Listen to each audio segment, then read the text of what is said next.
a este povo. Pai, essa é a tua palavra, ensina-nos, vem maravilhoso Espírito Santo.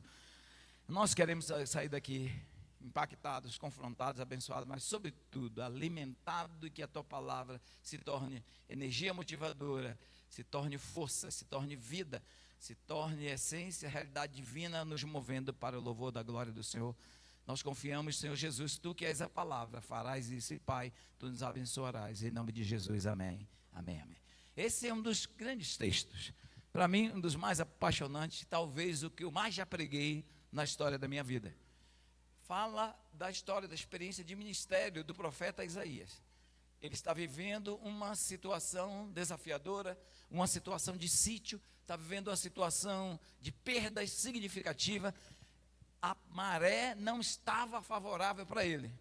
Ele tinha todo motivo para assumir todas as desistências, trancafiar e esperar uma morte, destruição imediata pelos fatos que estavam acontecendo.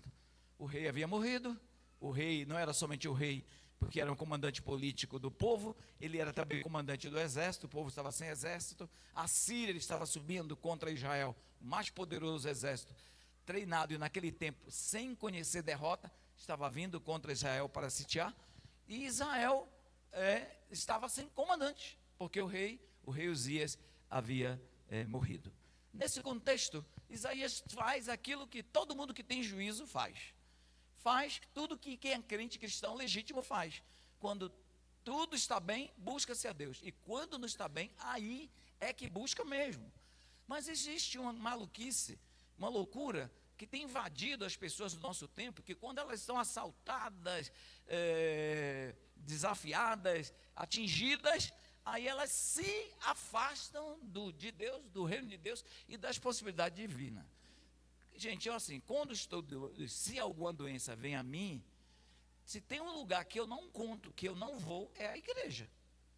Esse é o lugar que eu conto imediatamente que eu vou, porque eu até tenho uma expectativa de que eu entre lá doente e eu vou sair curado. A minha primeira perspectiva de oração quando eu estou doente, ou de ação quando eu estou doente, não é ir para o hospital, é ir para a igreja, para a oração. É a minha primeira. Porque o meu socorro vem do Senhor, que fez os céus e a terra. Principalmente com a medicina que nós estamos vivendo hoje, que parece que as pessoas, que a medicina está querendo se livrar do número de tanta gente que tem aí, do que curar. A coisa está bem desafiadora e precisa muito de oração. Então, Isaías faz o que é lógico, e o que nos nossos dias parece que não tem sido lógico. E a gente até ouve, lá em Manaus faltou água porque a empresa que fornece água, ela estabeleceu uma ação para toda a cidade de Manaus, então ela tirou assistência de água de um dia para toda a cidade. Vocês imaginam o caos que é um negócio desse? Daí que eu fui descobrir que a minha equipe alugou uma casa que será futuramente o meu comitê, que não tem uma caixa d'água de reservatório. Vocês acreditam num negócio desse? Num bairro, classe média alta, eles alugaram uma casa, e quando eu cheguei, eu disse, não, gente, não vai ter problema, vamos encher a caixa de água, manter cheia, e quando eu terminar, trazemos um carro-pipa e colocamos a água. Aí eles olharam para mim e disseram, triste notícia para lhe dar, essa casa não tem reservatório de água. Uau! Como que alguém faz uma casa e não tem uma caixa de água de reserva? Como? Em pleno século XXI. Vocês acreditam que existe isso? Em um bairro de classe média alta? Mas, gente, eu não sei o que acontece com a inteligência humana, que existem coisas assim. Essa coisa física tem paralelos espirituais que dificilmente as coisas não estão associadas. Daquilo que quando você evolui espiritualmente, você evolui psicologicamente, você evolui como homem e mulher, uma pessoa, um ser social, você evolui no pensamento, você se torna criativo. Mas quando você está travado espiritualmente, todo o seu universo está travado também. Mas Isaías não está. Ele está sob todo um contexto horrível, derrota, destruição iminente. Ele vai buscar, ele vai estar diante do Senhor. Daí, nós podemos dizer, Jefferson, de forma introdutória, que nós estamos vivendo um ano debaixo de um decreto que nos desafia. É a igreja se movendo no poder do Espírito Santo. Diga, a igreja se movendo no mover do Espírito Santo. Esse é o decreto para as igrejas celulares no modelo dos 12, que nós estamos vivendo. E o Brasil todo está se movendo nessa realidade, e os congressos que nós somos a igreja, e a igreja se move no poder do Espírito Santo. O ministério que nós vivemos hoje, irmãos, da igreja, tem a ver com a revelação do Espírito Santo, com a pessoa do Espírito Santo e com os atos do Espírito Santo. Israel no passado, desde Adão, o povo de Deus, desde Adão, depois em Israel no passado, eles experimentaram a realidade de Adonai, de Yahvé, o único Deus verdadeiro. Os apóstolos e a igreja apostólica encontrou e enfrentou a realidade de Yeshua, Jesus, o Salvador do mundo, que veio e se manifestou, e então ele, em consonância com o Pai, enviou o Espírito Santo, e nós vivemos o tempo e as unções e as estações do Espírito Santo. O Senhor Jesus, quando nos designa, hoje de manhã falamos sobre isso para a equipe de 12, ele vai dizer então, ide, Marcos 16, preguem o Evangelho, e estes sinais seguirão os que creem. Expulsarão demônios, pegarão coisas mortíferas, beberão, não morrerão, serpentes e escorpiões não lhe fará dano algum. É um espetáculo de sobrenaturalidade. E quais são esses elementos? O respaldo de Deus para dizer às pessoas, isto é meu, este é meu, eu me movo nessa realidade. E nós precisamos. E para que essas coisas aconteçam, por isso eu estou dizendo tudo isso, para uma igreja que tem um decreto de se mover no Espírito Santo, é preciso que a nossa pessoalidade humana, espiritual, cristã, evangélica, se passe por uma realidade de alguém que se move pelo Espírito.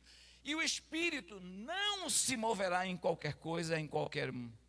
O Espírito Santo se move no santo, na geografia santa. E aí, eu preciso de razões para enfrentar esse mundo tão imundo, mas tão operante, tão anti-Deus, mas capaz de realizar coisas que nos assombram, que confrontam as nossas convicções espirituais. E a gente fica perguntando, cadê os jovens cheios do Espírito Santo? Cadê o homem, a mulher, a família, o casal, o sacerdote cheio do Espírito Santo, que está evidenciando realidades extraordinárias? Eu tenho algumas assinaturas e sigo algumas coisas no YouTube. Por conta disso, o YouTube aproveita, né? Fica botando um bocado de coisa que ele quer induzir a gente a ver. E de repente eu vi um camarada lá num show, parece American Got Talent, alguma coisa assim.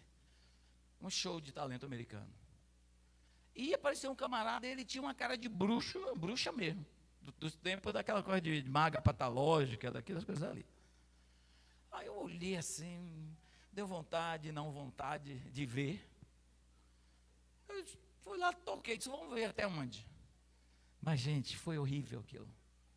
Porque o camarada, diante daquele mais de 4 mil pessoas naquele auditório assistindo o espetáculo, com aquele jurado qualificadíssimo do American Got Talent, ele pegou uma maçã,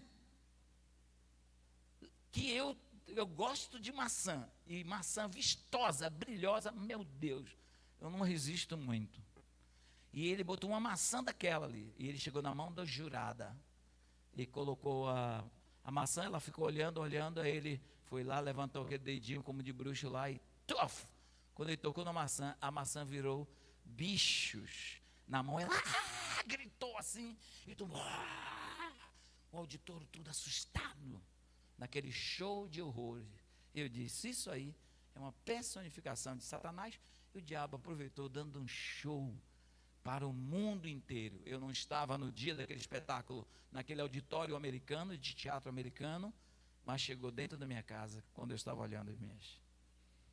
Então, estamos vivendo um mundo assim. que tem desafios espirituais gigantescos, horrorosos, impressionantes e confrontadores das nossas realidades espirituais. Gente, decididamente, com o nosso crente, não crente, espirituais, não espirituais, fervorosos, apagados, entre sim e não, duvidosos, vacilantes, não iremos para lugar nenhum. Acho que teremos uma musiquinha para tocar aí a nossa espiritualidade, que é pluf, plaf, zum, não vai a lugar nenhum. E é com esses desafios, e é essa realidade, que eu chego aqui, porque sou um homem extremamente desafiado. Eu fico pensando, tem um camarada lá, eu diria o nome para vocês, mas eu não tenho certeza que vai chegar a ele. O que estou dizendo, ele é deputado federal, ele nunca fez nada. O que ele fez foi roubar nas economias, quando ele era secretário, em uma cidade do interior do Amazonas, e hoje ele é deputado federal. E sabe como é que ele é deputado federal? Porque as pessoas se vendem. E cinicamente, tem gente até crente, que dito crente, se me der alguma coisa eu voto. E ele está ali. E eu que não faço isso, suando a mil. Nós, impressionantemente, colocamos muita gente dentro de um estádio no Fruto Fiel. E aquilo não se torna um voto de confiança. Vocês imaginam, gente? Eu já tenho 16 anos de vida política com mandato. Não há um escândalo. Nada que tentaram até jogar contra mim, dizer, colou. Porque, na verdade, eu me lembro de uma pessoa colando como se eu tivesse um caso com uma mulher.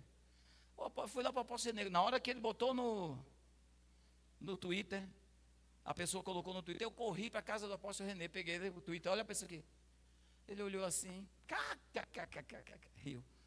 Eu disse, que isso, apóstolo? Isso é um escândalo. Ah, céu, meu filho, isso não pega em você, meu.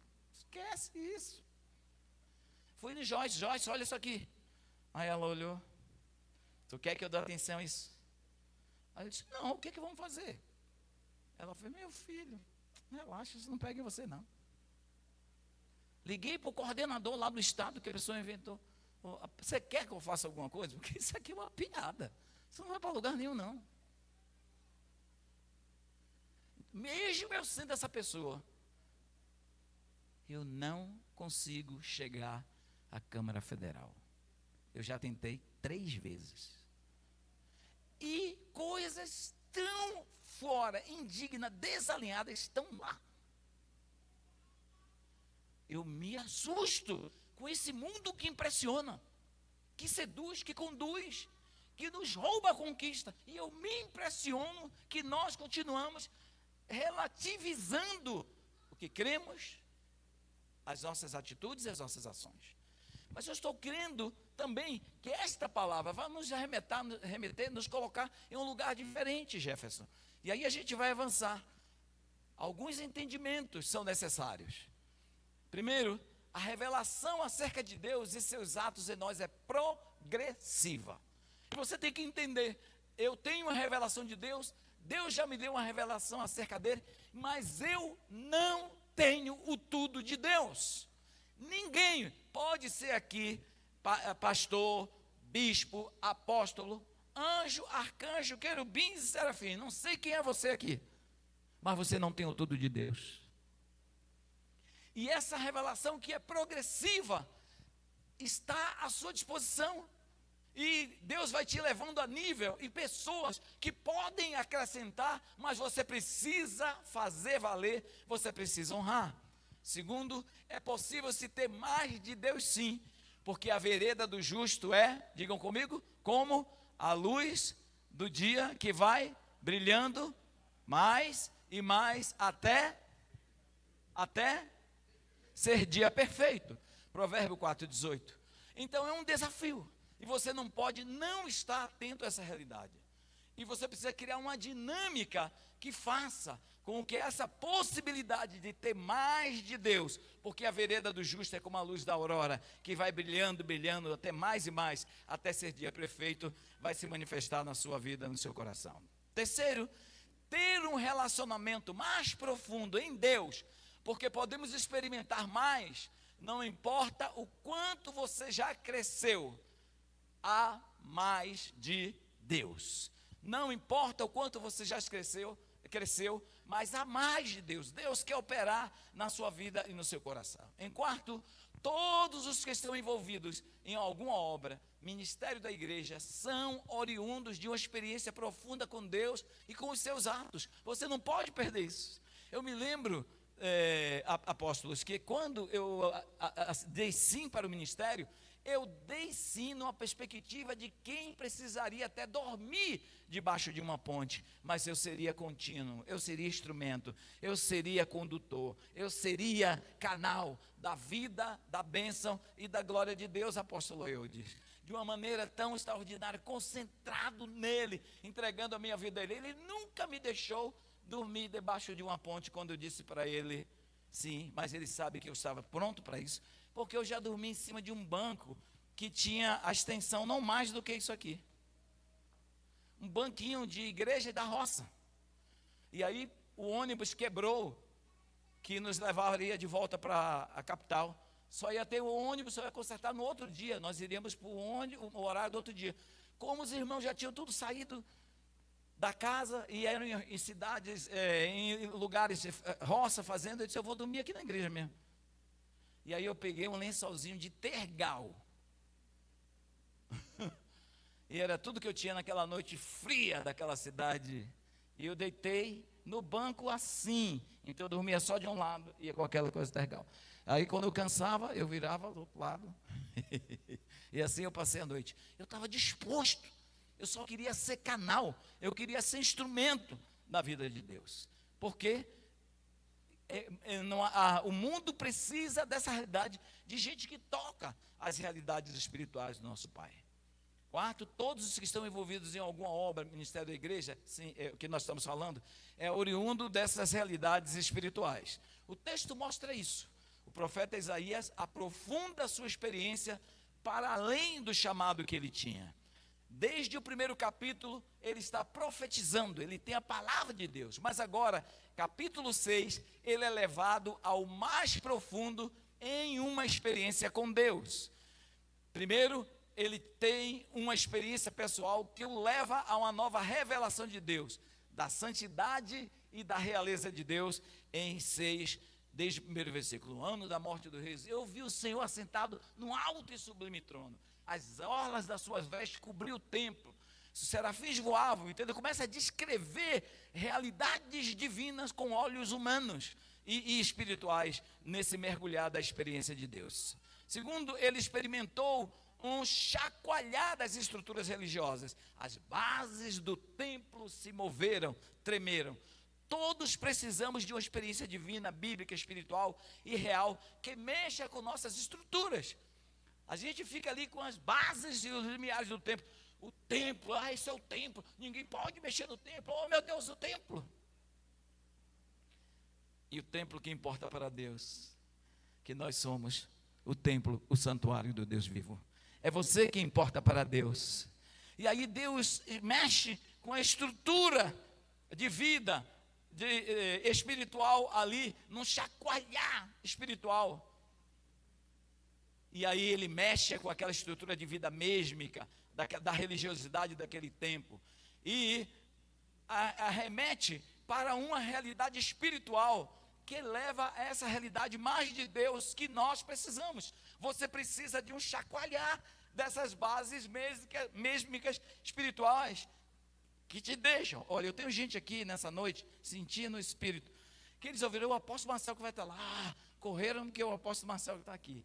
Vou ouvir, Deus vai falar comigo, isso mesmo. Você já vou logo dar o recado para você. Deus quer sim esse mais mergulhar. Por isso essa satisfação, alegria de você vir aqui receber, eu trago a palavra assim, deixe ele mexer com essas estruturas, só se exponha a ele, só esteja com ele na oração, ali, dizendo a ele, eu sei que tens mais, e eu sei que há uma realidade incomum, pessoal e personificada para mim, para você. há algo endereçado de Deus para você, porque embora nós temos um chamado geral para uma vida espiritual em Deus, mas as operações são ministeriais específicas na vida de cada um. Deus tem algo especial em você que Ele não fará através de outro, mas através de você, porque Ele escolheu você. Uma nova percepção e revelação da glória de Deus. O ambiente se encheu de fumaça, toldando o velho para surgir o novo, removendo a forma antiga para uma mais profunda e real. Ele diz, fumaça encheu o templo, que era a glória do Senhor que revestia. E quando ele viu aquilo, ele viu que estava para além dele, e estava para além da dignidade dele. Ele diz, ai de mim, que pereço, que vou morrer, porque sou um homem de lábios impuros, e habito no meio de um povo de impuros lábios, e os meus olhos viram o rei, viram o Senhor dos exércitos. Quarto, uma visão de si mesmo.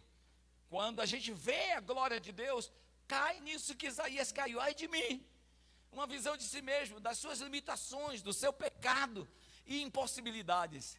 E aí ele experimenta o toque transformador, ele experimenta o toque santificador.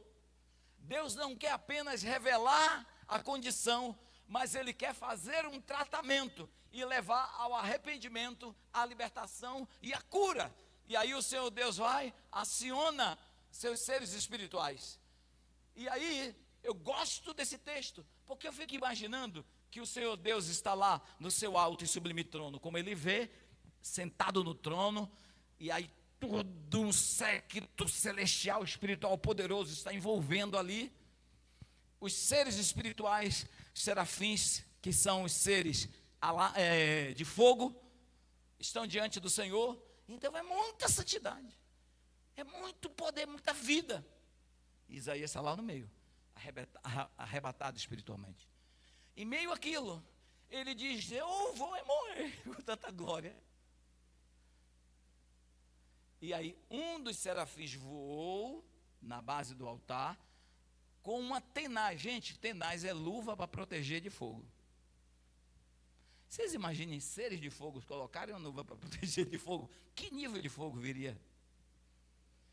Aí com a tenaz tomou uma brasa viva e disse para Isaías, eis que isto tocou os teus lábios.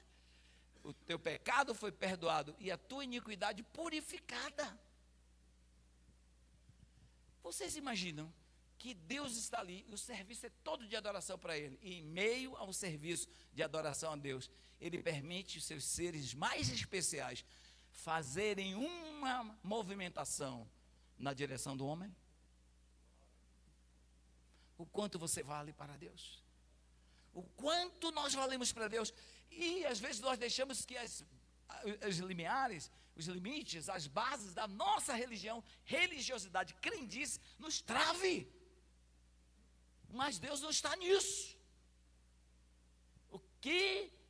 Quando Deus olha você, que vem, pega essa agenda, numa quinta-feira, seja cansado da semana, a essa hora, estava mais para casa, correndo, dormir, aí vem aqui para o templo. Você acha que é uma agenda para nada? Deus está te dizendo, eu me moverei e quebrarei as regras, as estruturas, ao seu encontro, eu vou te usar poderosamente. Estão abertos esses caminhos de uma espiritualidade real e legítima. E aí quando Isaías mergulha o profeta nessa realidade líquida, santa, poderosa de Deus, ele não tem uma outra atitude. Ele olha e ele vai falar. Ele tem uma nova percepção de que a espiritualidade não leva apenas a um lugar ali tranquilo e onde a gente adora, aleluia, isso é muito bom.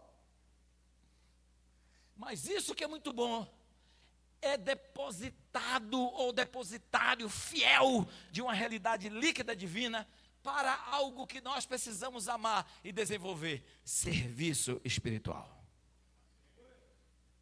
Não é para comodismo, não é para a galeria de astros e estrelas espirituais, mas para serviço, para ser usado. Então Deus está olhando, eu vou dar um jeito em você, porque através de você eu vou dar jeito a uma nação. É assim que Deus está te vendo. Eu vou dar jeito em você, porque em você eu vou dar jeito na sua casa, eu vou dar jeito no seu trabalho, eu vou dar jeito lá na sua rua, lá no bairro que você tem, em algo propositado que eu tenho, que você nem imagina, coisas grandes e firmes que você ainda não sabe, mas eu vou fazer através de você.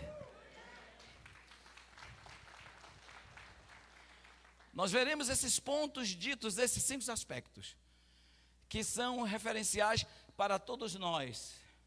Você vai na busca por mais de Deus, através do mover do Espírito. E aí nessa caminhada o que você vai ter? Bora. Primeiro, uma nova revelação sobre Deus. Não é uma nova revelação de uma aventura, de uma invencionice.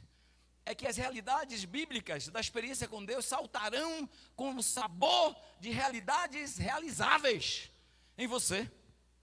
E aí essa nova revelação sobre Deus virá tomando a sua vida, seu ser, seu coração. Segundo, você vai ter as suas bases espirituais mexidas, positivamente abaladas em nome de Jesus.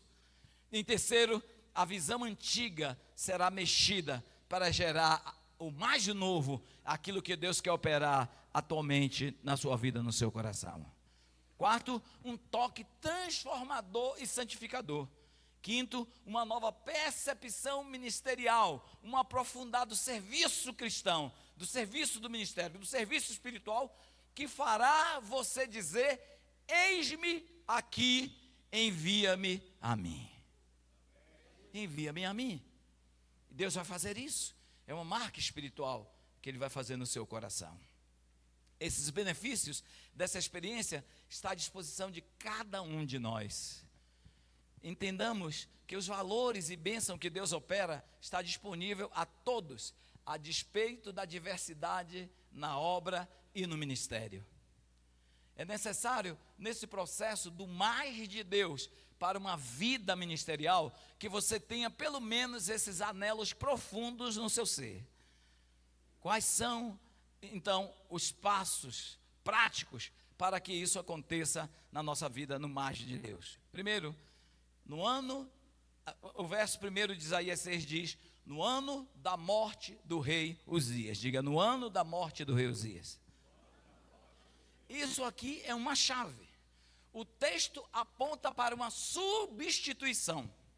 Se entendermos que para estabelecer algo novo, o velho precisa ser removido, temos então uma chave sendo comunicada aqui. Um rei humano morre e surge a figura de um rei, de um Deus como rei, uma clara revelação de substituição. Ele diz assim: no ano da morte do rei Uzias, eu vi o Senhor assentado em um alto e sublime trono. O rei humano passa para nascer o rei divino que mexe e move tremendamente o humano. E isso vai se incluir na vida de Isaías. Quem era o rei Uzias? Ele era um grande herói nacional, um grande conquistador naqueles tempos bíblicos. A história conta que Uzias talvez não tenha sido maior que Davi. Talvez. Mas ele era tão tremendo, um homem de conquistas, que eu vou pontuar algumas para vocês aqui. Ele assume uma nação falida, que sucessor do seu pai, e a transforma em uma grande e poderosa nação nos seus dias. Isaías é muito jovem ainda. Como ele era muito jovem, veja aí o capítulo 1 que escreve, diz assim: visão de Isaías, filho de Amós, que ele teve a respeito de Judá e Jerusalém nos dias de Uzias, Jotão, Acais e Ezequias, reis de Judá. Ele profetizou então no reinado de 4 reis. Então ele era jovem quando ele começou a profetizar. E Uzias reinou, só Uzias reinou 52 anos em Jerusalém. Tão poderoso e tremendo que ele foi. Isaías começou bem novo no reinado de Uzias e terminou bem velho no reinado de Ezequias. Primeiro, Isaías, como um rapaz novo, ele era impressionável, gente. E o rei era um herói em Jerusalém. Uzias era um rei natural, heróico, mas ele morre para a vida do profeta de Isaías, e os olhos dele vê o rei, o Senhor dos exércitos. Nós cultivamos relações heróicas na vida, e os nossos heróis nos impressionam tremendamente. Heróis flamenguistas, heróis Disneylândia, heróis políticos. Há heróis e há sempre uma busca por um herói, por uma referência. Esses heróis ocupam reinados e tronos em nossos corações e nos estabilizam em um sentido. Isaías tinha isso, e aí ele teve os seus sentidos e significados sobre Uzias. E quando ele diz, no ano da morte do rei Uzias, está escrito lá, 2 Crônicas 26. Olha lá, gente. Veja quem era esse abençoado rei Uzias. Então, todo o povo tomou a Uzias, que tinha? Então não tem desculpa de velho ou de novo. 16 anos. E o fizeram rei em lugar de Amazias, seu pai. Este edificou Elote e a restituiu a Judá, depois que o rei dormiu com seus pais. Tinha Uzias 16 anos quando começou a reinar, e 52 anos reinou em Jerusalém. E era o nome da sua mãe, Jacolia de Jerusalém. E fez o que era? E fez o que era? Fez o que era? E fez o que era? E fez o que era? Quem fez o que era reto aos olhos do Senhor? Uzias. Guarda isso no seu coração. Conforme a tudo que fizera Amazias seu pai, porque deu-se a buscar a Deus nos dias de Zacarias, que era entendido nas visões de Deus, e nos dias em que buscou ao Senhor, Deus o fez. No dia que buscou o Senhor, Deus o fez. No dia que buscou o Senhor, Deus o fez. Por que você tem dificuldade de buscar o Senhor? Porque o diabo sabe, se ele demole e deixar você buscar o Senhor, você vai prosperar. Aí é aquela diz, estou gripado, estou com febre, tive isso, tive aqui. Para com isso, gente. Até quando vocês se dobrarão à adversidade e às circunstâncias? Ah, não estou muito animado, me chateei com fulano, não gostei disso, e aí? Isso é Deus? São esses reis que precisam ser depostos na vida de vocês, porque eles estão mandando e governando vocês na direção errada e prejudicando a vida espiritual. Mas Uzias buscou o Senhor e Deus o fez prosperar, porque saiu e guerreou contra os filisteus, quebrou o muro de Gate, o muro de Jabné e o muro de Asdod, e edificou cidades em Asdod e entre os filisteus. E Deus o ajudou contra os filisteus e contra os árabes que habitavam em Gur-Baal e contra os meunitas. Segue. E os amonitas deram presentes a Uzias, e o seu nome foi espalhado até a estrada do Egito, porque se fortificou altamente. Por que até a estrada do Egito?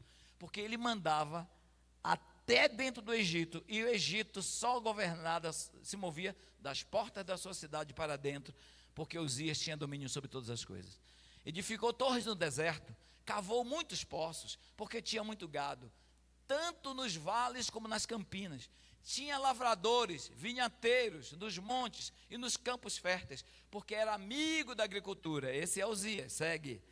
Tinha também Uzias um exército, comigo aqui, gente, de homens destros na guerra, que saíam à guerra em tropas, segundo o número da resenha feita por mão de Jeiel, o escrivão, e Maazéias, oficial, sob a direção de Hananias, um dos capitães do rei.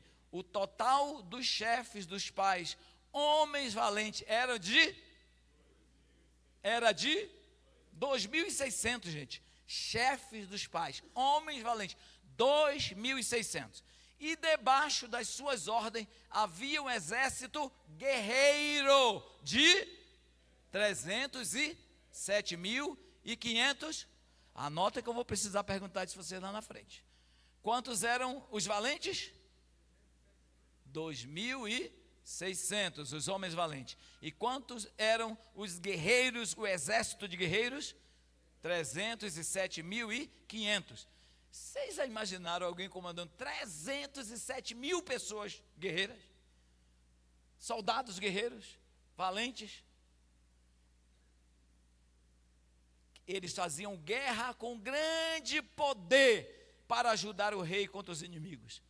E preparou Uzias para todo o exército. Digam comigo, preparou escudos, vamos lá, lanças, começa, preparou escudos, bora pessoal, preparou escudo, lanças, capacetes, couraças e arcos, até fundas para atirar pedra. Ele era um líder, ele era um rei, ele era um chefe de guerreiro, e ele preparava e equipava o seu exército. Aí você quer ser aqui um grande guerreiro, um grande combatente, ter grandes conquistas e não equipa o seu exército. E não investe no seu time. Uzias investia, e era conhecido por ele ser tão bom administrador no seu tempo, com a bênção e com o favor do nosso Deus. Bora, Jefferson. Uzias significa algo que busca a Deus, mas tinha um problema, e a gente vai ver. Busca a Deus e usa-o até o limite dos interesses do seu próprio coração. O ser humano, por inclinação, tem essa tendência. Por isso o texto, e 6 diz assim: no ano da morte do rei Uzias. Ele morreu porque os seus dias de vida foram completados? Não.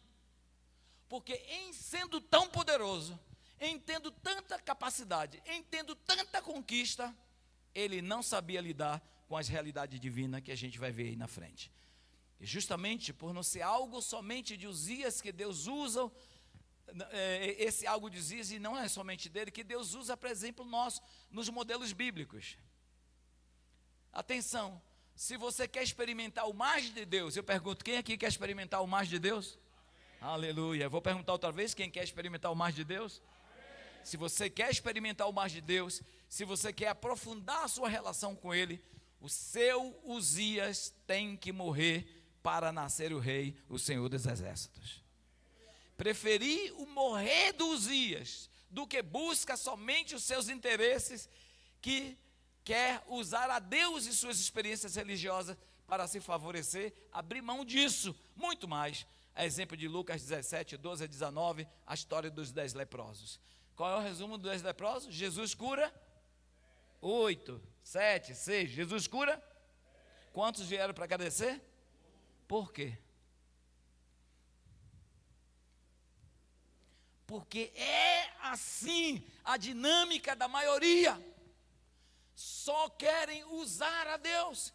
E não é isso que o Espírito vai promover como mover.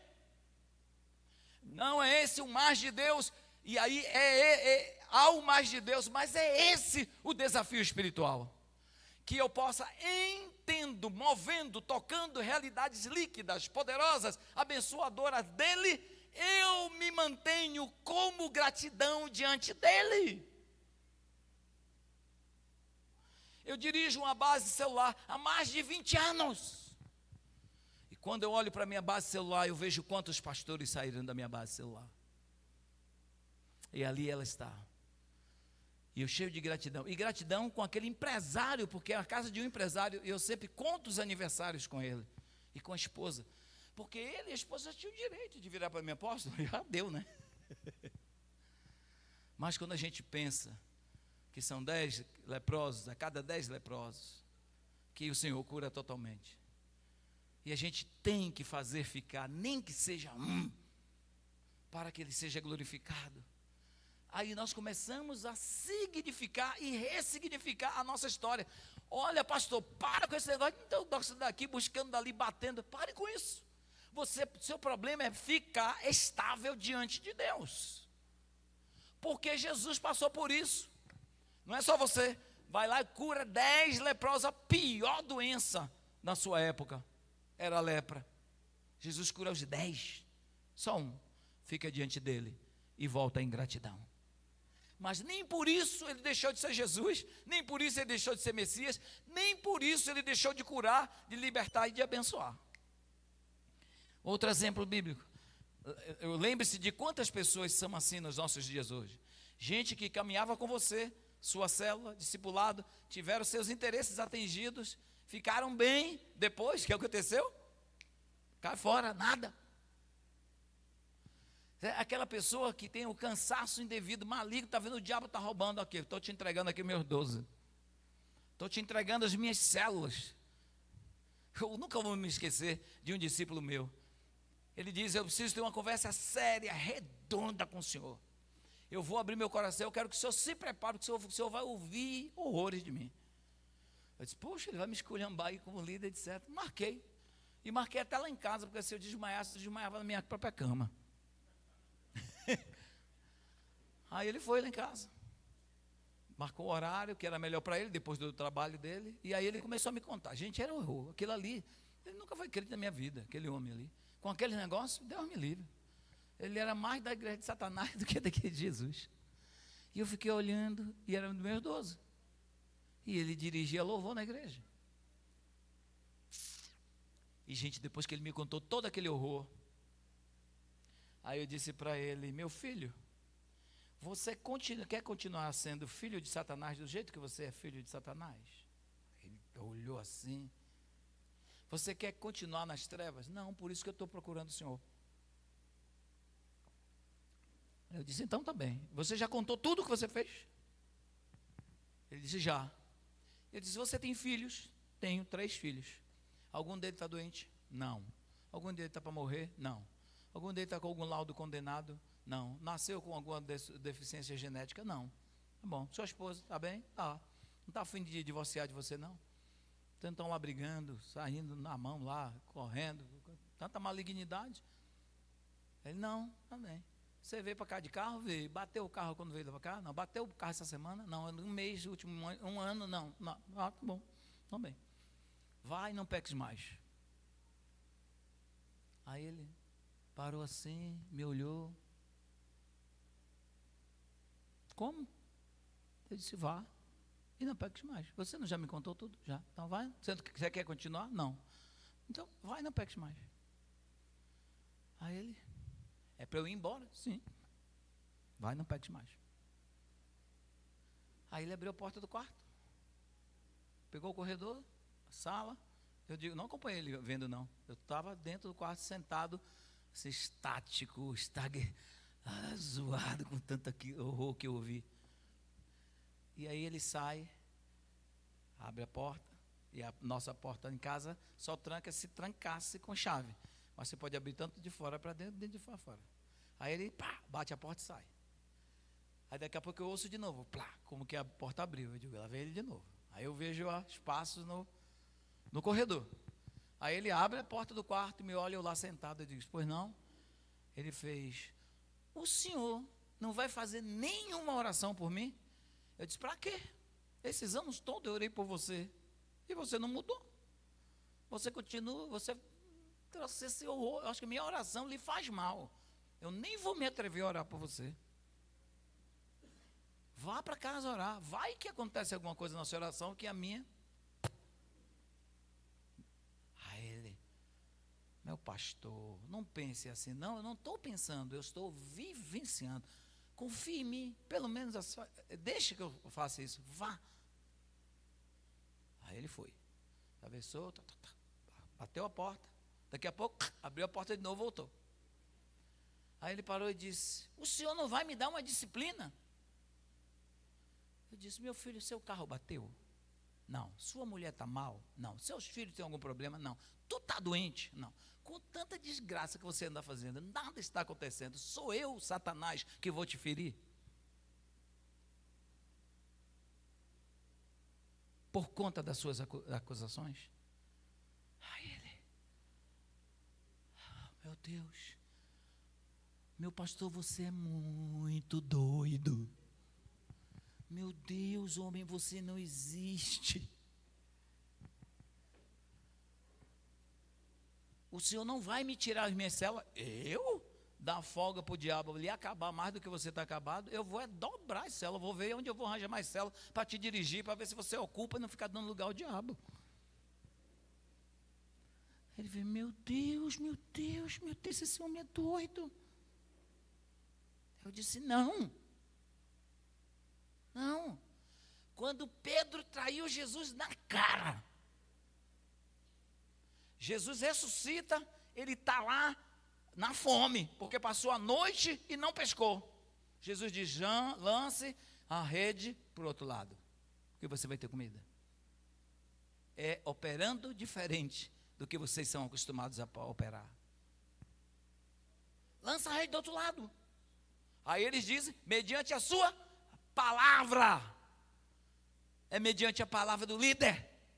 Pare de ser rebelde. Quer fazer uma revolução espiritual? Faça obedecendo o líder. Já contei para vocês aqui, marquei uma viagem, tudo direitinho, de férias com Joyce. Calculei tudo para ter o mínimo de investimento. Combinei com a supervisão nossa do Japão. Combinei com um congresso nos Estados Unidos. Então eu teria fé, ia para o congresso dos Estados Unidos, no Japão. O pessoal depois gosta de sair para ir para o Monte Fuji, aquele negócio todo, para ir lá para Tóquio, para ver as coisas eletrônicas, aquele negócio. Eu gosto também, para ir para Shibuya, a maior estação e zona populosa do mundo. Um sinal que tem mais gente no planeta que está no Guinness Book, Shibuya. Eu gosto de ir para Shibuya, me ajoelho, quando abre o sinal eu corro lá, me ajoelho no meio da praça, Japão, é do Senhor Jesus, e os japoneses tudo doido, aquele doido lá no meio, naqueles segundos que o sinal abre, e passa uma multidão.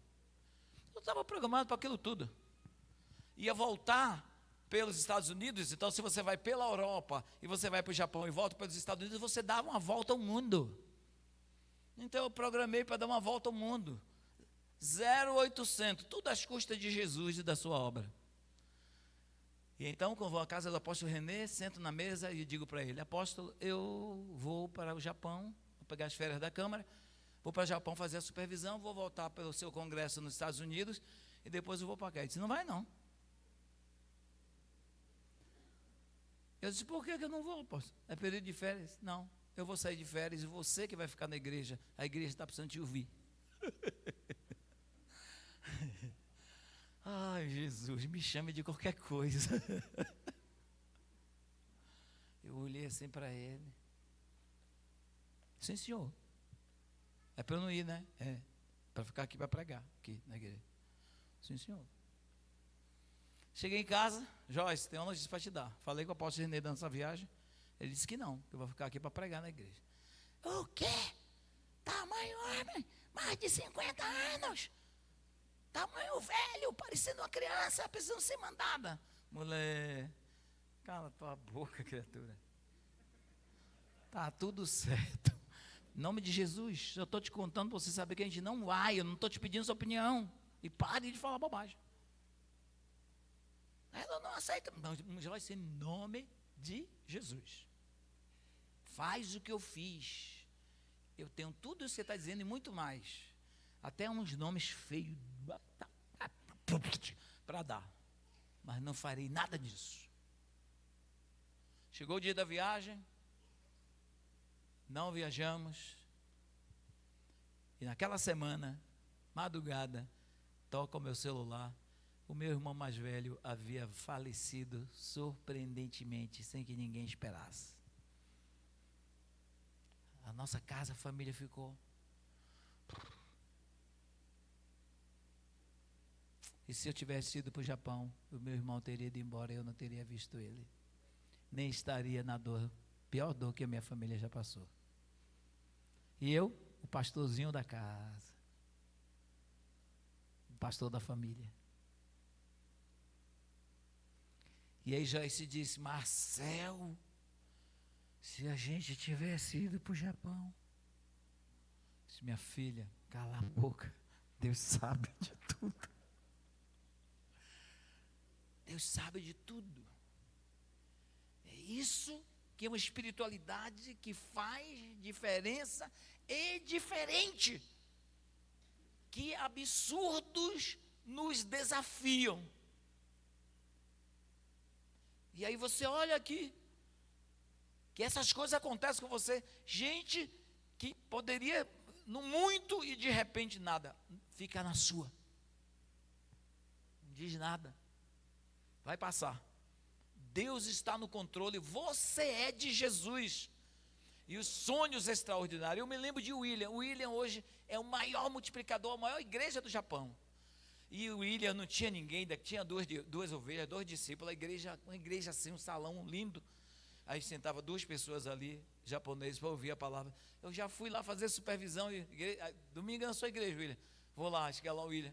2 pessoas, 1 pessoa, 3 pessoas, 4 pessoas. E ele morto de vergonha.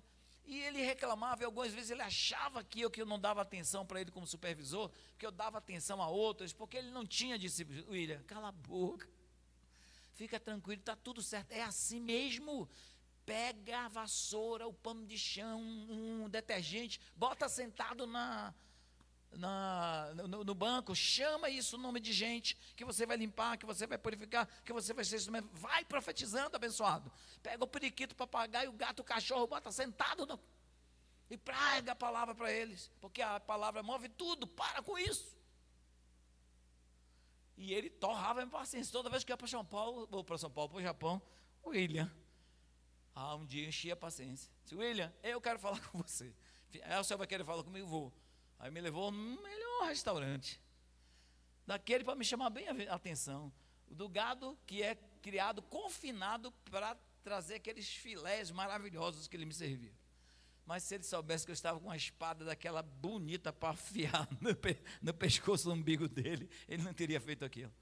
Quando ele sentou, ele disse, o que o senhor tem para dizer? Eu tenho para dizer, olha bem no meu olho. Cresça e apareça e pare de ficar me atormentando, porque eu não sou Deus nem o Espírito Santo para te dar crescimento. Cresça e apareça. Na visão aparece quem cresce. Meu amigo. Penúltima vez que o apóstolo René esteve lá, ele contou isso para o apóstolo René. O apóstolo René chegou lá em Manaus. Me chamou no gabinete e disse, Marcel, você teve coragem de olhar para o William e dizer, cresça e apareça? Eu disse, sim, senhor. Eu disse. Ele fez, você sabe que foi a chave que mudou a mente dele? Porque para empurrar um povo na tua goela, ele cresceu. Eu digo, então, que continue crescendo, e mais goela tem aqui para ele empurrar o crescimento dele. Porque o problema não é a satisfação de egos. O desafio é salvar o perdido. O desafio é ser instrumento de Deus. Doa o que doer, custe o que custar. Nós somos instrumentos divinos. E aí a gente não pode ficar juntando coisas e fazendo dessas coisas juntadas desprezo a Deus, à casa de Deus, aos líderes de Deus, ao povo de Deus, Jefferson. E aí o seu Uzias, que usa oração, jejum, para somente suprir os seus interesses. E compromissos com Deus? Nada. Agora que eu preciso de uma cura, eu vou fazer o jejum. Já fez jejum só para se consagrar a Deus? Já fez jejum só para ser usado por Ele? Já fez jejum só de presente? Olha, o meu jejum é para te presentear. O Senhor é lindo, o Senhor é maravilhoso. Toma aqui o jejum. Mas não é só quer mais. Quando é atendido, nada. Gente, todos temos alguma coisa de Uzias dentro de nós. Algumas coisas dessa busca interesseira que nos leva a ter interesses muito maiores do que Deus faz, do que o que Ele é.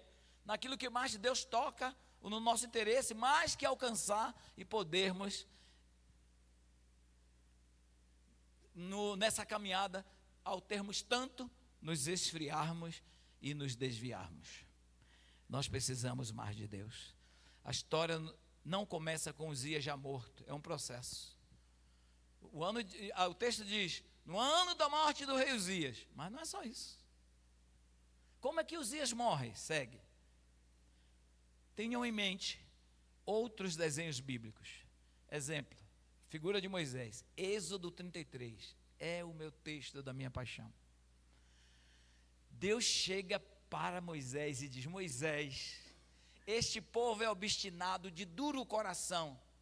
Você vai subir dessa terra, você vai para a terra que mana leite e mel, a terra que eu prometi a Abraão, Isaque e Jacó, terra que manda leite e mel. Eu darei cabo de todos os inimigos, a terra estará consolidada nas mãos de vocês, mas eu não vou subir com vocês.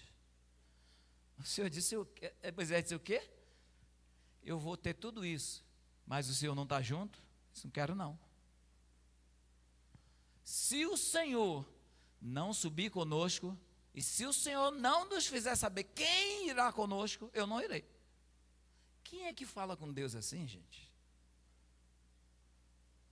Aí ele paralisa todo aquele ato da soberania divina, porque ele casa com o sonho de Deus do coração do homem que Deus quer que o homem tenha.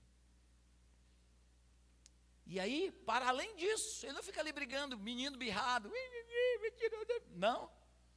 Ele já tem o conceito da tenda da congregação, do lugar onde a glória e a vida de Deus habita. Ele já que não irás conosco, nós vamos ficar aqui no deserto, todo mundo. E não é somente a gente não, o Senhor também foi lá do outro lado, montou a tenda e disse, tenda da congregação, casa de Deus. Então eles tinham tenda para o povo, para eles, e lá do outro lado tinha tenda, casa para Deus. E o texto bíblico de Deuteronômio 33 diz que o povo saía durante o dia para orar, para buscar o Senhor, porque eles tinham tirado seus atavios, estavam com um sentimento de humilhação, de desprezo, de esvaziamento. E eles iam para o templo, lá para a tenda da congregação orar, mas eles viam que havia diferença. O homem que disse, morro no deserto, mas não abro mão de te ter. Quando entrou na tenda da congregação, a fumaça da presença, da vida e da glória de Deus descia. E o texto diz que falava o Senhor com Moisés, como qualquer um fala com seu amigo. Nós precisamos de espiritualidade assim, de descobrir mais de Deus que nos faz assim. Eu prefiro morrer a não ter a presença dele na minha vida. Eu prefiro perder tudo, a possibilidade, toda a promessa, toda a garantia de uma herança que me faz aparentemente próspero. Eu abro mão disso, porque eu não abro mão do maior, que é ter a presença do Senhor. Aí o Senhor disse, tá bom, Moisés, a minha presença vai contigo. Ele, não, agora você vai ter que me mostrar que vai mesmo. Por quê? Como é que um Deus diz e desdiz? Não, agora é mostrar. E aí não vale. O Senhor vai, porque o Senhor disse que não ia. Agora a garantia que eu vou ter que o Senhor vai é se eu estiver aqui. Ele diz, Moisés, ninguém me viu e viveu. Quem me viu morreu. É nem aí. Quase que ele canta para o Senhor, estou nem aí, estou nem aí. Meu Deus, que coisa linda, líquida, divina. Esse tempo chamado hoje, essa casa chamada sua, essa vida espiritual chamada você, precisa disso. E eu preciso de gente como você, para que a minha luz continue. Sabe aquela música, eu estou contando contigo, Deus está contando com a gente. Nasceu na cozinha de Ludmila, eu conversando com ela. Eu disse, Lu, pelo amor de Deus, mano, não deixa essa luzinha apagar aí não, que eu preciso dela. Ela disse, ai, Marcelzinho, eu também preciso. Estendeu a mão assim, sentada, ela tinha uma mobilidade impressionante, encolhida, ela alta, mas ela conseguia se encolher toda. E aí ali encolhidinha, com a mão entre as pernas, assim encolhida, estendeu a mão assim, eu bati, Joyce do lado, na cozinha da casa dela, conversando. Eu preciso, sua casa precisa, seus vizinhos, seus amigos, alguém precisa de ver manifesto alguém com caráter assim, que é capaz de sacudir as conclusões do próprio Deus. E aí o Senhor não teve jeito, Porque agora Moisés já estava assumido, eu vou morrer aqui e não vou não. Ele diz: Moisés, sobe na rocha, coloca assim na fenda dela, e eu vou botar minha mão sobre você, e eu vou declarar os meus atributos, vou fazer a minha misericórdia passar sobre você, e aí eu vou passar, e eu vou tirar a mão, e você vai me ver descostas. Deus sabia que Moisés era sério, e que ele não iria se ele não se revelasse a ele. E não era que ele ia para o mundo, não era que ele ia bagunçar. Ele dizia: a minha vida para se tu não a dirige, a minha vida para se tu não me reges, a minha vida para se tu não fazes essa vida acontecer, Deus. Por isso, e quando ele erra e ele fere a rocha é Jesus, quem fere é o pecado, ele não poderia mais entrar na terra prometida. Deus não trata com desprezo nem desdém. Suba um monte, vá para um lugar alto, veja a promessa que eu te fiz, veja Jerusalém, veja a terra que manda leite e mel, e aí eu vou te tomar para mim. Então Deus tomou Moisés para si. Ninguém jamais o achou, viu seu corpo para velar, porque Deus o tomou para si. Quando a gente é assim, consolidado espiritualmente, Deus tem que mudar padrões, sistemas e realidades, por causa de um coração que está totalmente fechado e consolidado nele. Moisés, se a tua presença não for comigo, não nos faça sair desse lugar. Como se poderá saber que alcançamos favor diante de ti, eu e o teu povo? Jacó é um outro tipo de espiritualidade que tem na Bíblia. Você vê Moisés? Se eu não quero bênção nenhuma se tu não está comigo. Jacó vai lá e diz: tu não vai sair daqui se tu não me abençoar, mas se tu me abençoar, pode ir. Então tem de tudo na Bíblia. Você pode se enquadrar tranquilo, você pode ser dessa turma. Não te deixarei se não me abençoareis. Jacó segurou o anjo, lutou com o anjo, não deixou subir. Jacó segurou o anjo, lutou com o anjo, não deixou o anjo, não deixou subir. Por quê? Porque queria a presença de Deus? Não, porque queria a bênção. Aí o Senhor, toma ali uma feridinha, o Senhor só quer abençoado, e vai andar meio manquinho aí para te saber que quem conserta a bênção anda manco. Mas é possível ser assim. Existe espiritualidade assim. Quem é você? Moisés? Não me movo sem a tua presença. Ou Jacó, dá a bênção e eu te deixo ir. Segue. E qual é o seu exemplo? Que exemplo que você tem tido? Como você tem sido? E o exemplo de quem perdeu a arca e quem a recuperou.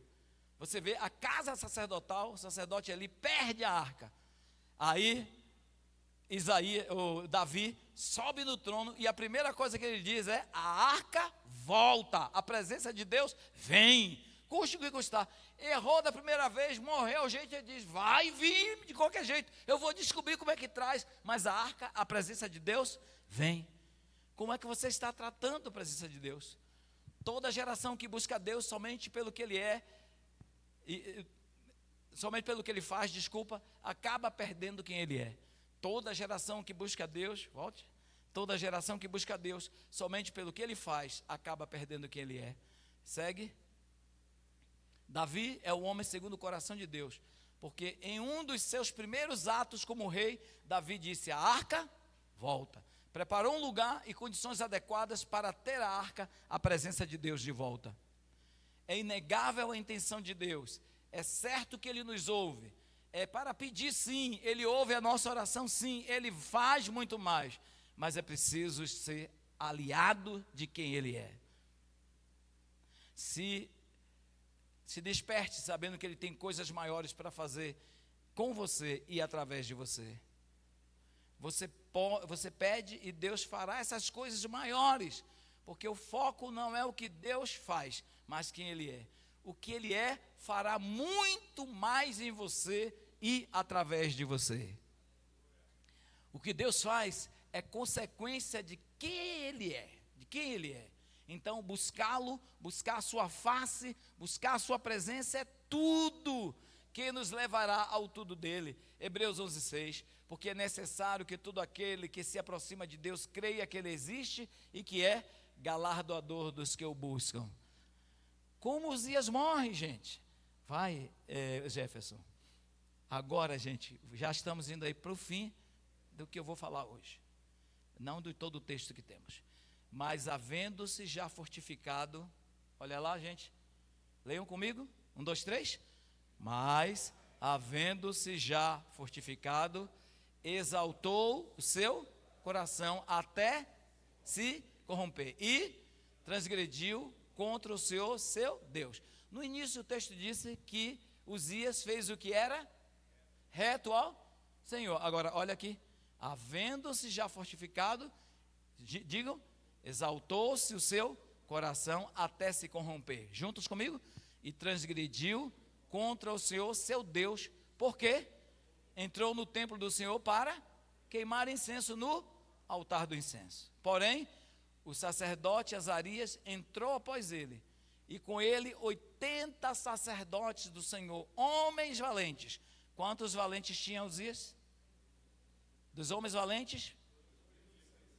2.600. Quantos eram os homens de guerra? 7.500. Quantos homens tem um sacerdote aqui? 80 sacerdotes do Senhor. Homens indo contra um homem que tinha. Por quê? Um com Deus é maioria. 80 sacerdotes, homens valentes, resistiram ao rei Uzias e lhe disseram: a ti, Uzias, não compete queimar incenso perante o Senhor, mas aos sacerdotes, filhos de Arão, que são consagrados para queimar incenso. Sai do santuário, porque transgredistes, e não será isso para a honra tua da parte do Senhor, seu Deus. Segue. Então Uzias se indignou e tinha um incenso na sua mão para queimar incenso. Indignando-se ele, pois, contra os sacerdotes, a lepra lhe saiu à testa perante os sacerdotes na casa do Senhor, junto ao altar do incenso. Então o sumo sacerdote Azarias olhou para ele, como também todos os sacerdotes, e eis que já estava leproso na sua testa. E apressuradamente o lançaram fora, até ele mesmo se deu pressa a sair, visto que o Senhor o ferira. Segue. Assim ficou leproso o rei Uzias até o dia da sua morte, e morou, por ser leproso, numa casa separada, porque foi excluído, digam comigo, foi excluído da casa do Senhor. E Jotão, seu filho, tinha o encargo da casa do rei, julgando o povo da terra. Quanto aos mais dos atos de Uzias, tanto do primeiro como do último, o profeta Isaías, filho de Amós, escreveu. E dormiu Uzias com seus pais, e o sepultaram com eles no campo do sepulcro, que era dos reis, porque disseram: leproso é, e Jotão, seu filho, reinou no seu lugar. Qual é a sua identidade hoje, depois de tantas operações espirituais? Quem é você depois de tantas conquistas? O mais de Deus e os desafios espirituais. O homem conquistou tanto e perdeu as referências da comunhão com Deus. Perdeu os protocolos divinos. Eu ouço de pastores falando: fulano chegou aqui, não era nada, aí teve os 12, multiplicou, prosperou, ficou rico, entregou as células e os 12. Errou nos protocolos. O que é que vai acontecer? Coisa boa não é. E não é uma ameaça, é uma lógica. Porque é o Senhor quem é o nosso refúgio e quem é a nossa proteção. É o Senhor quem é o nosso refúgio. É o Senhor quem é a nossa fortaleza.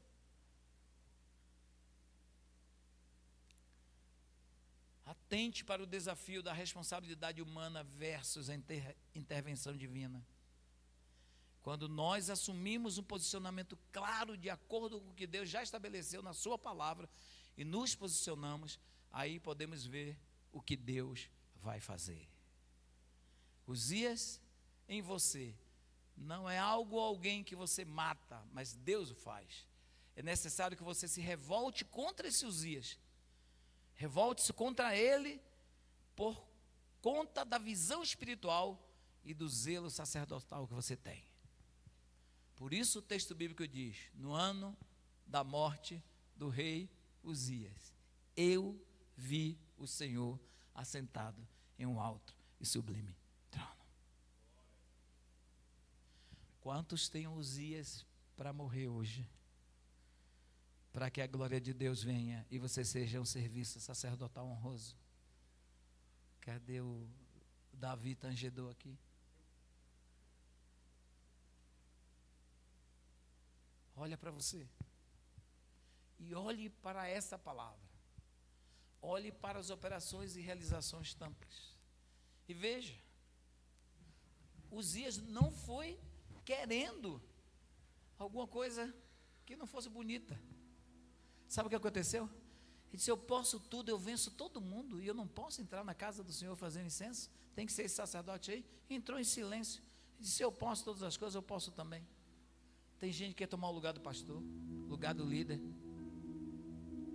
A igreja do pastor, eu vi alguém contar uma história aí, dividiu lá a igreja, e aí dentro da própria igreja tinha um culto num dia, e o outro no outro dia, porque o pastor tem que fazer um acordo lá para não perder o rebanho todo. Porque senão aquele discípulo que ele ensinou, agora se levantou contra ele. São Uzias que querem entrar na casa do sacerdócio, na obra de Deus, e quebrar os protocolos que serão verdadeiros arrasos. E aí ficam leprosos e pensa: por que eu estou leproso? E às vezes a gente diz: meu Deus, irmã fulana falava em língua, profetizava, está leprosa. E é isso mesmo, porque lá dentro, na casa do serviço, na casa da honra, você pode se engrandecer, achar tanto, aí é ferido. Ele perdeu tudo, foi para a casa de leproso, ficou sozinho e morreu sozinho. Tem gente perdendo esposa, filhos, porque erra no protocolo sacerdotal. Perde 12, perde célula. Não fiquem desesperados. Tem um jeito: fazer o que Moisés fez. Não importa que tenha uma terra prometida, a terra da aliança de Abraão, Isaque e Jacó. Ela é nada se não te tem, ó Deus. Se a tua vida real e líquida não está, não vale nada. Não é um Jacó, se me abençoar pode ir. Não é um leproso, 10 leprosos. A cura veio, tchau. Fica um som. Mas é como Moisés: se tu não fores, eu não irei. É como Jesus: eu não quero ir para a cruz, mas não seja feita a minha vontade, mas a tua. Eu não quero esse cálice, mas não é eu, mas o que o Senhor quer. Para isso acontecer, que morra Uzias. Quem nessa noite identifica um Uzias aí, diz: olha, apóstolo, bora sepultar esse Uzias que está aqui dentro de mim. Vá ficando em pé, tenha coragem de dizer: eu tenho Uzias para vencer. Essa palavra me alcança e eu quero, Senhor, ter essa dignidade, essa coragem. E aí você já sai, já vem para o altar. Se você quer muito mesmo fazer, precisa de algo mesmo muito, já está em pé, vem para o altar, enquanto nós o adoramos. Vejo o Senhor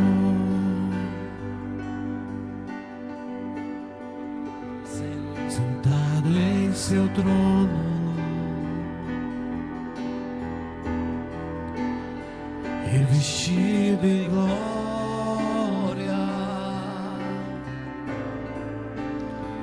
e exaltado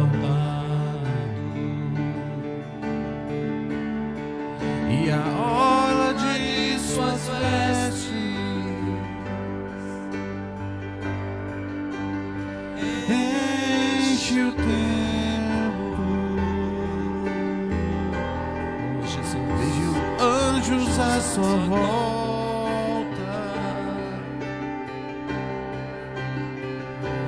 clamar,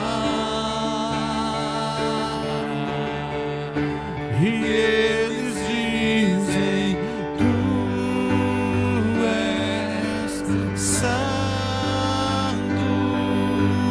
Tu és santo, Tu és santo, grande Deus.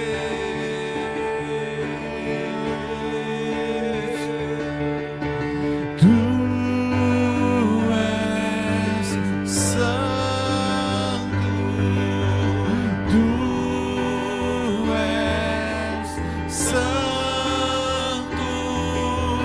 Tu és santo, grande Deus. Mas ai de mim,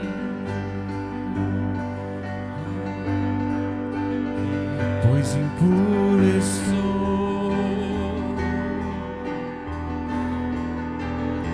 e os meus olhos viram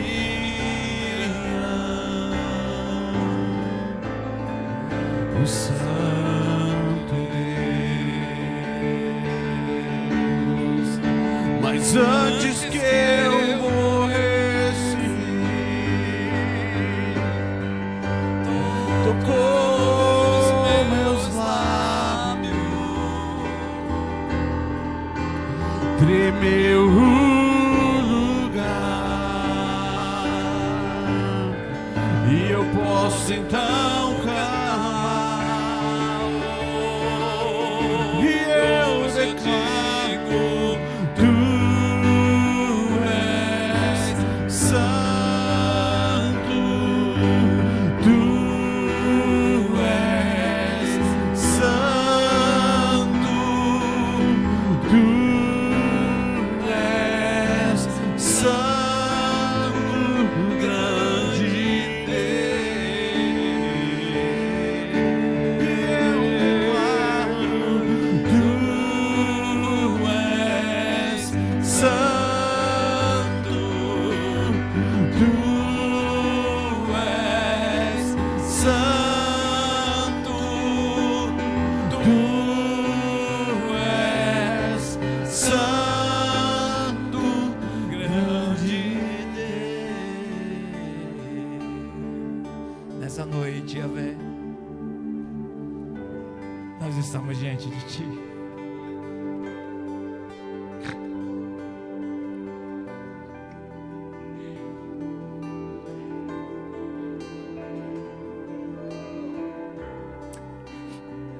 Diante da realidade do Teu mais. Tu és o Deus do mais. Mas o Teu mais desafia nas realidades espirituais.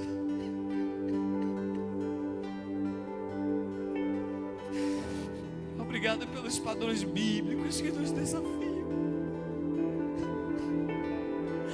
Que morram os meus Uzias. Aquilo que é tão precioso e parece até conquistador, mas que te despreza, Senhor. Que erra nos protocolos contigo.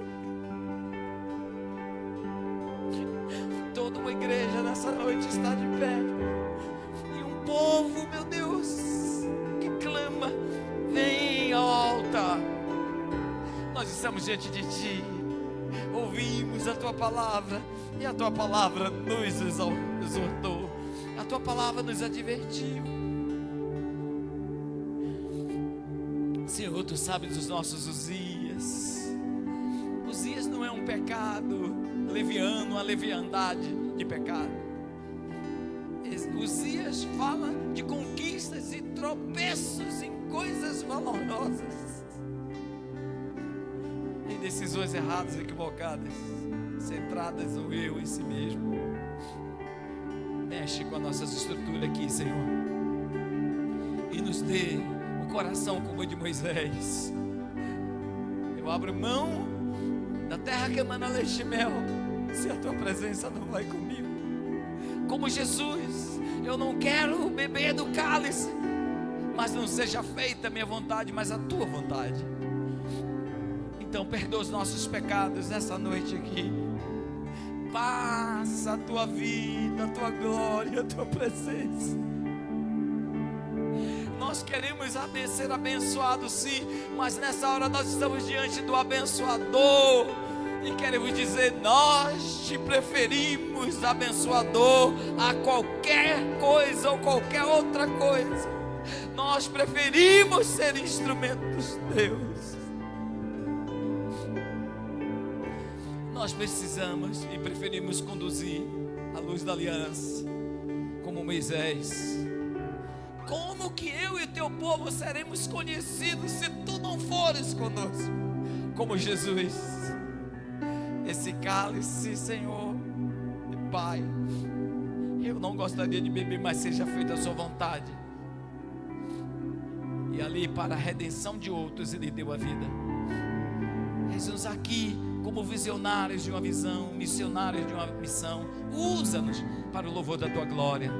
E que nós saímos daqui não como que acusados estamos, mas como que, meu Deus, libertos, edificados, fortalecidos, conduzidos para o louvor da tua glória. E aqui cada um leve a bênção. Que Roberto leve a bênção para aquele bebezinho, meu Deus, tão abençoado, tão lindo, e que nós queremos, eu quero que ele seja curado. Que Liberato, meu Deus, apóstolo, receba a bênção, e todas essas pedras, todos os cálculos sejam expelidos, e que todas as dores, que toda enfermidade seja removida. Que João Garcia, meu Deus, não precise mais frequentar o CTI ou qualquer sala de hospital, por causa da tua cura, o teu milagre. E aqui outras pessoas que têm as suas dores, seus conflitos, suas imagens, oh Deus, e outros desafios maiores dentro do ser, todos sejam abençoados. Eu te abençoo. Bendito seja pelo Deus Altíssimo, Criador dos céus e da terra. Bendito Deus Altíssimo, que já entregou todos os inimigos nas suas mãos. E que o Senhor Deus do nosso Pai Abraão, Isaac e Jacó te faça 1000 vezes mais abençoado, numeroso que tu és, e abençoe conforme Ele prometeu. E que Yahvé te abençoe e te guarde, faça resplandecer o seu rosto sobre ti, e Yahvé tenha misericórdia de ti, sobre ti, e Yahvé levante o seu rosto e te dê paz, e você volte para casa nesse dia com muita paz, com muita força, com muita vida, com muita edificação, com muito decreto divino. Onde o rei Uzias morreu e foi deposto, e despertou no seu ser o grande, o rei, o Senhor dos exércitos, o Todo-Poderoso, que nós dizemos: tu és santo. Tu és santo.